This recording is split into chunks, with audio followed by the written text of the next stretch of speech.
ಹಿಂದೆ ಮುಸ್ಲಿಮರ ದಾಳಿಯಿಂದಾಗಿ ಹಿಂದೂಗಳ ದೇವಾಲಯಗಳು ಧ್ವಂಸವಾಗಿದ್ವು. ಮತಾಂಧರು ದಾಳಿ ಮಾಡಿ ದೇವಾಲಯಗಳನ್ನು ಹಾಳು ಮಾಡಿದ್ದಾರೆ.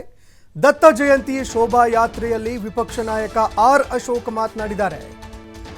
ಮತ್ತೆ ರಾಮ ಮಂದಿರದಿಂದಾಗಿ ಇದೀಗ ದತ್ತಪೀಠದವರೆಗೂ ಹೋರಾಟ ಕೂಡ ನಡೀತಾ ಇದೆ.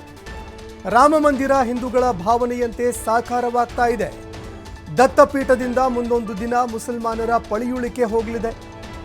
ಸಾವಿರಾರು ವರ್ಷಗಳ ಇತಿಹಾಸ ಇರುವ ದತ್ತಪೀಠ ಹಿಂದೂಗಳಿಗೆ ಮತ್ತೆ ಸಿಗತ್ತೆ ಅಂತ ವಿಪಕ್ಷ ನಾಯಕ ಆರ್ ಅಶೋಕ್ ಮಾತನಾಡಿದ್ದಾರೆ. ಹಿಂದೂಗಳ ಭಾವನೆ ಸಾಕಾರ ಆಗ್ತಾ ಇದೆ. ಜನವರಿಯಲ್ಲಿ ಉದ್ಘಾಟನೆ ಆಗ್ತಾ ಇದೆ.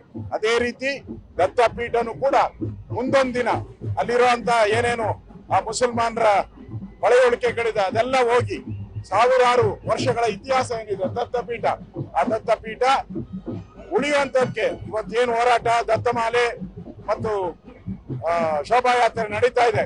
ಇದರ ಮುಖಾಂತರ ನಮಗೆ 100% ಜಯ ಸಿಗುತ್ತೆ ಅನ್ನೋ ವಿಶ್ವಾಸದಲ್ಲಿ ಇವತ್ತು ಶೋಭಾಯಾತ್ರೆಯನ್ನ ಮಾಡ್ತಾ ಇದ್ದೀನಿ. ಭಕ್ತಿ ಭಾವದಿಂದ ಈ ಶೋಭಾಯಾತ್ರೆಯಲ್ಲಿ ಪಾಲ್ಗೊಳ್ತಾ ಇದ್ದೀನಿ.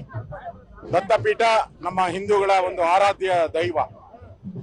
ಮುಸಲ್ಮಾನರ ದಾಳಿಯಿಂದ ಭಾರತದಲ್ಲಿ ಹಲವಾರು ದೇವಾಲಯಗಳು ಧ್ವಂಸ ಆಗಿದೆ. ಬಾಬರ್ ಕಾಲದಿಂದ ಔರಂಗಜೇಬು, ಟಿಪ್ಪು ಇವರೆಲ್ಲ ಮತಾಂಧರು ನಮ್ಮ ಹಿಂದೂ ದೇವಾಲಯಗಳನ್ನ ಹಾಳು ಮಾಡಿದ್ದಾರೆ. ಈಗ ಮತ್ತೆ ಆ ದೇವಾಲಯಗಳೆಲ್ಲ ರಾಮ ಮಂದಿರದಿಂದ ಹಿಡಿದು ದತ್ತಪೀಠದವರೆಗೂ ನಮ್ಮ ಹೋರಾಟ ನಡೀತಾ ಇದೆ. ಈಗ ರಾಮ ಮಂದಿರ ಹಿಂದೂಗಳ ಭಾವನೆ ಸಾಕಾರ ಆಗ್ತಾ ಇದೆ. ಜನವರಿಯಲ್ಲಿ ಉದ್ಘಾಟನೆ ಆಗ್ತಾ ಇದೆ. ಅದೇ ರೀತಿ ದತ್ತಪೀಠನು ಕೂಡ